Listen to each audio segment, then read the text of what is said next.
Julie Louis-Dreyfus, the election Selena faces on Veep is nothing compared to what you face at the Emmys. You have won. You have won twice for Veep, once for New Christine. You have that supporting for Seinfeld. So you're in that league with Lucille Ball and Mary Tyler Moore and Candice Bergen. Lucille Ball 4 times, Mary Tyler Moore and Candice Bergen 5. So the heat's on. What do you think? I didn't know that. Lucy won 4, and Mary and Candice won 5 times? Right. Mary Tyler Moore won 3 times for her own show and twice for Dick Van Dyke. Got it. Yeah, the heat's on, man. God almighty. Chris, I'm going to bring you into this, our senior editor, Chris Beachum. Now, do we count Julia's supporting win for Seinfeld as a full one or a half? You know, I kind of look at Meryl Streep and I say, does she have 3 Oscars or 2.5? Because, you know, there's that Kramer versus Kramer one. Wait a minute. First of all, pull over. Because when they give you an Emmy or an Oscar, for that matter, for a supporting role, it's not half the size, man. It's half the size. Okay, I can see. So, Chris, that means Julia's already got 4. One more, and she's up there with Candice Bergen and Mary Tyler Moore, right? Yeah, and that's for this category. Now they've won some others as well. But yeah, I mean, and all of the people we've named, every single one of them has something else in common with you, and that is the Hall of Fame, which you joined a few weeks ago. Yeah, isn't that wild? The whole thing is just so bizarre. Who would have thunk it? Who would have thunk it? But anyway, here we are. That's nice. It's nice to be in the company of those awesome ladies. And you know, think of who's not in the Hall of Fame, Julia. Jerry Seinfeld's not in there. Larry David's not in there. They only let like 6 or 7 people in. They don't let a lot of performers in there. So anyway, you're in there with Lily Tomlin and some major ones. I mean, Carol Burnett. It's great. Yeah, it's crazy. It's just crazy. So let's talk about your Emmy submission this year. I love it. You submitted Crate. Yeah. And we get to see Selena at her nastiest. We get to see her at her best. We get to see her joyous, and I love that ending. It's just, it's transporting. It was a great selection. Thank you very much. Well, it was a hefty show to do. It was a lot of, I mean, it was great fun to play, but it was a lot of work, actually. And that scene that Tony and I had in the bathroom was not easy to do over and over and over again, as you might imagine. It was that sort of hysteria. Sorry, my phone's ringing, and my teenager's here, so that means it won't get picked up. Let me just turn that off, or maybe even hang up on the person. How about that idea? What if that's your agent? Yeah, I guess I didn't get that job. Anyway, I literally just hung up on whoever called me. You're welcome, Gold Derby. Yes, thank you. Anyway, what was I talking about? Oh, yeah, that scene. That scene was not easy to do, but ultimately I'm happy with the way it worked out. But it was so fraught and so extreme, you know. It was crazy. That was a lot of work. But and Tony was so great in it too. My God in heaven. Don't you think that moment that Tony has at the end when they're asking him why he stayed and he says, I didn't get any salad, and he's trying not to cry. It's just, I think it's so golden. I just love that moment.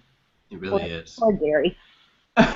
No, and you know, Selena can be so difficult, nasty sometimes, you know, yeah. Selfish. I mean, there's a monster in that woman. But yeah. But that episode brings out her best. We see her.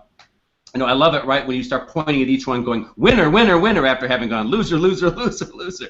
We get to see her flip that way. Yeah. But let's talk about that. How do you get us to root for this woman? Because she's often really awful. Well, I don't know, actually, Tom. I didn't go about working on a character. I'm not ever thinking, are we going to like her? Or is the audience... let's think. Do I really... No, I really don't. I mean, I think... That's not my approach. My approach is it funny, is it real? And I feel as if it's funny and it's real, it will sell. I mean, none of the characters on Seinfeld were likable, and yet people seem to like them. But I mean, in fact, they were horrible to each other. They behaved badly all the time, and it was not a sort of they were not typically likable characters. Typically likable. But I think at the end of the day, if it's funny, well, it's funny, right? I mean, I don't know. And maybe you're somehow rooting for her in a strange, perverted kind of way. I don't know. You tell me. I don't know. I mean, but in playing her, I certainly try to be sympathetic to the role and understand why she is as frustrated as she is. And she's profoundly frustrated and upset all the time. Right, right. Chris, what do you think about all this? Well, I'm thinking back too. I mean, it's something about you because, like you say, you won for Elaine, an Emmy for Elaine, and she wasn't always all that likable. Yeah. Which Jason never could, though, and he was unlikable on the show. But I'm thinking back over just the last decade. Steve Carell played an unlikable character on The Office. He never could win. Hugh Laurie on House never could win. So there's something about what you're doing that layers her, I think, where you still root for her, even though you may not like everything she says. Well, thanks. I'm glad you said that. That's nice. But like I say, it's not my intention. My intention is to just try to make her struggles seem real, and therefore we can laugh at it. You know, if it seems plausible somehow. You know. We have some good news for you, Julia, on the front of Veep in the race for Best Comedy Series. You know, the way we keep score and try to decide whether or not a show is really in the running or not is we look for those nominations for writing and directing, and Veep didn't have those in the past 2 years. This year it's got a writing nomination, and that's usually crucial to be able to win. Only one comedy series has won Best Series without at least that writing or directing nomination in the past, 20 years, and it was the year of Friends, the year that everybody knew it was going to win anyway. So Chris and I and our editors all think that Veep has a real shot this year, and in fact, many of our experts think you will win, and what we see now is a very close race between Veep and Modern Family and Orange is the New Black, so it's winnable. Wow, amazing. I mean, I would be just delighted beyond measure if the show won. Just delighted. It would be extraordinary. And to be in this fine company, too, which is really, you know, I mean, obviously Modern Family is phenomenal, and so is Orange is the New Black. So but God, it would be so great if that could happen. How do you guys figure all this crap out? I mean, well, we start with what is an Emmy show, and it usually has to have snob appeal. Like, look at the show that's won the most Emmys of all. It's Frasier. It's a show about two snooty brothers arguing about opera and vintage wine, right? What Veep has going for it is like the West Wing, but with laughs, and so you have a kind of aspirational quality. Chris, you explain. You're better at this. Yeah, it's what I mean. That political environment, I think, makes it have a lot more class, a lot more prestige. I think that really helps out. And like Tom said, I mean, 2 days before the nominations even came out, we were all having a chat, and we said, you know, if Veep could finally get a directing or writing nomination, I really think it could win this year. Wow. Well, I hope you're right. That would be a thrill for all of us. God knows. It would just be an extraordinary thing to have happen. I think that you guys would know, but I think Seinfeld won once or twice the show. Not very much. It won once. It won what in its third year, Chris? I think. Well, I don't even know how you count those first two as seasons, but yeah, the third time you were eligible. But what happened after that, though, you know, as you well know, I mean, Frasier came along the next year and then just dominated during Seinfeld's peak years. Yeah, they blew us out of the water. I do remember that. Yeah. And what I was going to ask about your writers, you know, being nominated, the episode they're nominated for is Special Relationship. What did you think about that particular one this year?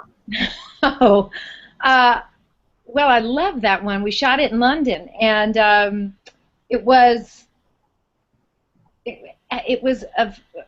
just so much fun to be on UK soil in that huge church with that massive hat, making fun of the British making fun of us, and we had the marvelous Darren Boyd, who played the God, I can't remember his exact title, but anyway, not the Prime Minister, but the Deputy Prime Minister or something.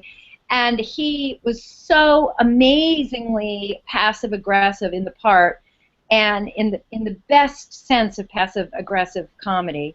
He's an incredible actor, and so it was great fun because, by the way, all of the writers on Veep are British, and so it was really fun to be on their turf shooting the show. It lent I don't know what, a certain je ne sais quoi to the work, honestly, because they know their country very, very well. So it was, all that stuff with Danny Wan, not understanding the guy, that came all out of them, obviously, and I love that show. God, that show was funny. And Chris Maloney was so funny in it, too, as Ray, Crazy Ray. Anyway, it was good fun. I hope we can go back there again. It was a gas to work there. Now, of course, you face this very delicate problem of, is the next installment of the show called POTUS now that you're president? But you can't say because, I mean, it is conceivable that Selena could lose the election, go to the convention, still be president, and then they ask her to be vice president again. I mean, this show could go many directions. You can't say. I realize that. Right. But at what point will they announce what the title of the show is going to be next year? I think that you'll just see it all as it unfolds in real time when it airs. I mean, nobody's going to know anything until it actually, that first episode comes up. Then you'll see what's going down. Okay, and the first episode might still be of a show called Veep, or do we even know that? I'm not going to say a fucking thing. Okay. All right, I want to ask you this, Julia. Do you ever, and I know the answer is no, because anybody we've ever asked this question to, the answer is always no. But do you ever watch the episodes that are nominated against you for Best Lead Actress? No. Okay, so we challenge you to do this. Your sons are really good at the internet, right? They could download them for you, load them up on your computer, and we have the episode titles at Gold Derby on the homepage. There's a little box up on top. Click that, and then you can actually watch what the judges are watching against you, what Taylor Schilling submitted, what Melissa McCarthy's got, and it's always a fascinating experience to see your own race if you care. And Chris and I, we all at Gold Derby are fascinated with this stuff. Would you ever do that? Yeah, actually I might, except it just might cause me a lot of anxiety, but I might do it. I mean, have you watched all of them now? I watched most of them. Chris, how many have you watched? Chris helped Amy Poehler pick her, so if Amy beats you, Julie, it's Chris's fault. I thought Amy had a shot last year because we helped her on a loophole pick a double episode. And of course, you're good friends with her. She presented you for the Hall of Fame a few weeks ago. Yeah, I know. I adore Amy. And I think she deserves every award in the book. That's the truth. But have you seen all these episodes or no, not yet? Well, I've started with the guest stars. I think I'm done with those. I've been working on supporting, and then remember, there's like how many? Let's see, 72 episodes we each have to watch. That's a lot. So I haven't gotten to the leads yet, other than yours. But I've watched the ones up against you, Julia, and I can tell you that Lena Dunham is really good in hers, but she's really too kind of bitchy. Taylor Schilling's episode is very good, but she only has kind of two little big scenes in it. Who else? Amy Poehler's is great. There's a parallel between hers and yours that's fascinating because she has a recall vote. She's voted out of office. So there's that moment in Crate where Selena finds out, that this conversation's been overheard. It's just leaked out. She's never going to become president, and you have this great reaction, dramatically, actually. In her case, she loses. It's the same thing. All her political dreams are dashed. She's never going to have the life ahead she wants. And in her case, because the show has a lot more comic timing, it's handled a little more lightly. She gets drunk, but it doesn't have the gravitas that yours has. Well, I don't know how to respond to that. I don't know. I mean, I'll watch it. I haven't seen that one, so I'll watch Amy's for sure. I'm such a huge fan, obviously. But, yeah, maybe I'll watch them all. Or maybe I'm just going to let it go, enjoy the fact that I'm nominated and come to the party and either win or lose and wear a dress and high heels. Something like that. I don't know. We'll see. Chris, what question did you have for? I had 2 or 3 non-Veep questions. I mentioned the Hall of Fame earlier. Just tell me about getting that call and that you were going to be inducted, and then a few months later, the actual ceremony. Well, to be honest with you, I was really surprised that I was, this is not false humility. I mean, because the company I was in, it sort of felt like, are you guys sure about this? I mean, the guys that were nominated or inducted that night were, I don't know, just sort of seemed more, it seemed more appropriate somehow. But I was very somewhat daunted by it because it seems like such a big deal, and because it is such a big deal, and then going there and trying to come up with the speech, and you know, it's hard to I don't know what, sort of evaluate your life, your career. I mean, I don't even know how to begin to do that. I'm still in the middle of it, so I don't know. You know, that's a really overwhelming task to me. So I was quite sort of shocked by the whole thing, but the night of, it was actually a really good time, and Amy was there, and we were laughing it up, and it was really, actually, it ended up being a really fun party. But I was just like, I kept wondering, are you guys sure? And I was going to actually make a big bit about that. I didn't. I probably should have. You know, like, what's wrong with this picture? Why am I here? But anyway, whatever. It's an extraordinary honor. And they make a bust of you, which I haven't seen. Oh, yeah. Yeah. I've been watching this since, I've got them all recorded since like the first one in '84, I think it was. And every year is that way. Don't feel like you were in a weird company. They choose like 1 or 2 actors, maybe a producer, a news person, maybe an executive. You know, they do a wide variety of types of people. Oh, I see. I wish I'd talked to you beforehand. I would have felt a little bit better about it, because it did feel like it's sort of incongruous. But anyway, God bless America. I'm thrilled to be in. Well, all the ladies we mentioned roughly were right in your age range when they went in. Maybe Lucy was a little older, but Carol Burnett, I think, was right at 50, and Mary Tyler Moore was maybe late 40s. I mean, don't feel like it was. I think we all agree you were totally deserving of it, and I hope you'll use your powers for good and not evil. I really cannot confirm that I will be doing that. It's possible, but all for evil. Help Jerry and Larry get in. I think they deserve that, especially now that this is the 25th anniversary of that show. Yeah, I know. No kidding. They do deserve it. They do. I don't know how I help. Do I vote? Do they have a voting thing now? They have a little committee. You know, it was funny. One year Carol Burnett joined that committee, and most people do it like for 1 year. It's a lot of work. And lo and behold, the inductee class the year she was on the committee included Tim Conway and Harvey Korman. So you can use your powers for good if you join that committee. Oh, no kidding. Mm-hmm. You might yourself just get inducted. You never know. Gold Derby. Put Tom in before me. He actually wrote the book on the Emmys. So. All right, Tom. Hey, by the way, Julie, we love the shout-out you gave to Gold Derby at the TCA Awards. Thanks so much. You're welcome. Do you know the backstory of that, though? One of the TCA board members, who will go nameless, called us a bunch of morons at Gold Derby. He tweeted it out because we were talking about the TCA Awards and he didn't like what we said. So that started this mini war. I confronted TCA. Weeks earlier. Weeks earlier. So I confronted TCA and said, do you let your board members behave this way? And they refused to even discuss it. So there you are on the day of the awards. Variety accidentally leaked the winners list, and then pulled it back immediately. So we saw our great chance to really stick it to TCA and put the winners list out there. What was the beauty of your acceptance speech was to point to how ridiculous the whole thing is, that because everybody knows who won, I mean, they let you guys know ahead of time. So the whole it's kind of a charade. They read off the nominees at the podium, and the winner is, when of course it's a farce, everybody knows. But we got to kind of poke our pin in that bubble a little bit. It was fun. Well, it was fun. It was fun to be able to make that joke. I'm sure that TCAs were not happy about it, but you know, it was out. It was out. It was out. So I did get. Anyway, it's fun. I'm glad you got a kick out of it. I'm sorry they called you morons or whatever they called you. We know their awards more than they do. Chris? Oh, just a couple of more. Saturday Night Live, 40th anniversary coming up. They're going to do a big special in February. Will you be part of that?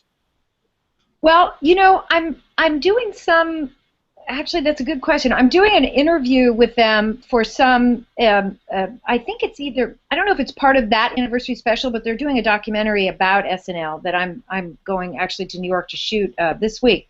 But I would imagine that if I can be part of it, I will be part of it. Yeah, 40 years, that's incredible. But a live special like they did for the 25, I believe, is what we're hearing. But it sounds like they may be doing like a documentary separate from that. Yeah, I think so. But anyway, yeah, I think I'll go. I'll probably be a part of that, assuming I can sort of fit it into my schedule. You know, it'd be nice to. I had fun when I went back to host. That was a gas. That was a while ago too, but it was a good time. Well, I'm hoping a lot of folks like you will be host during this 40th season. That will bring back a lot of past cast members to do that. Yeah, yeah, it would be fun. I mean, it's a lot of work that week. It's just nuts. But both times that I went back to host, I had a ball. So yeah, why not? If it can work out, it's just a question of the time. If anybody had, I'm sorry. Julia, if anybody asked you to host the Emmys, Marcus in our chat room, our senior editor, wants to know, would you accept the job? Because that's so much pressure. Would you do it?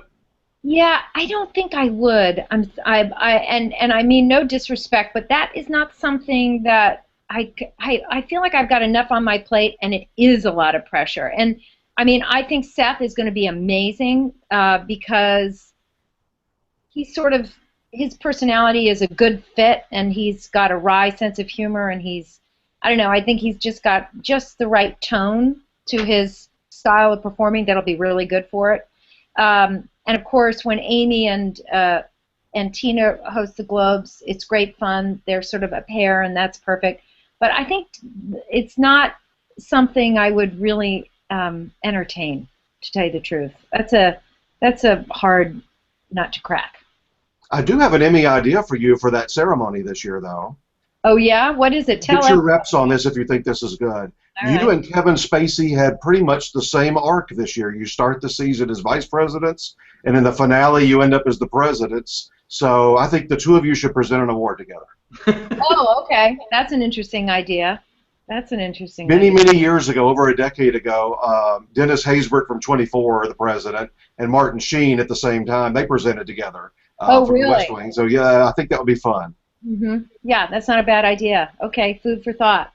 Food for thought. My only other non-Veep question, we heard from the Film Academy 3 or 4 weeks ago, you're becoming a member of that. Yeah, I just got my card in the mail.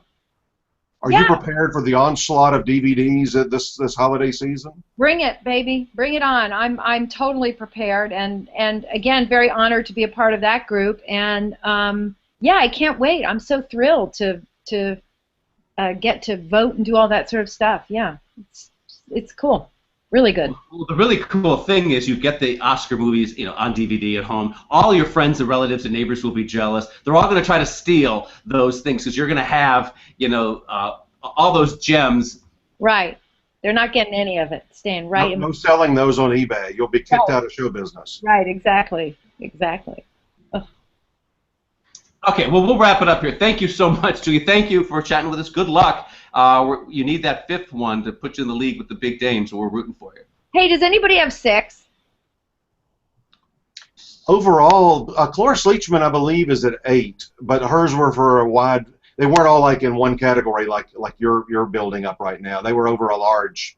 And Mary actually has, I think, Mary and Ed Asner, I think, have 7. We're talking about performance Emmys. I mean, like Tina Fey has 8 already, but they're from producing and writing and all kinds of things. But just talking about performance, Right. I know Cloris is in the lead, and then Mary and Ed are right behind her. Oh, I see. Okay. All right. Well, still a big hill to climb. So That year, Mary got 7. It was for a mini-series, and she actually, when she's at the podium, said, "Sorry, Ed," because she was tying him. So. Oh, really? Mm-hmm. Oh, how funny. God, you guys just have all this info. It's absolutely amazing. And the reason she knew to say sorry, Ed, is I had a big article in the LA Times that morning about her tying Ed Asner, so I know that was her tip. Oh, I see. Cool. They get it all from us. Yeah, cool. All right. Well, fingers crossed, and we'll see what happens. I'll see you guys there, I assume. Are you going to be at that party, or I'll probably run into you at all the various fancy things? Yep, we'll be around. We'll check you out. Okay. Thank you Thanks, for having Julia. me on the show. Thank you, guys. Thank you. Thank you. Bye-bye. Bye.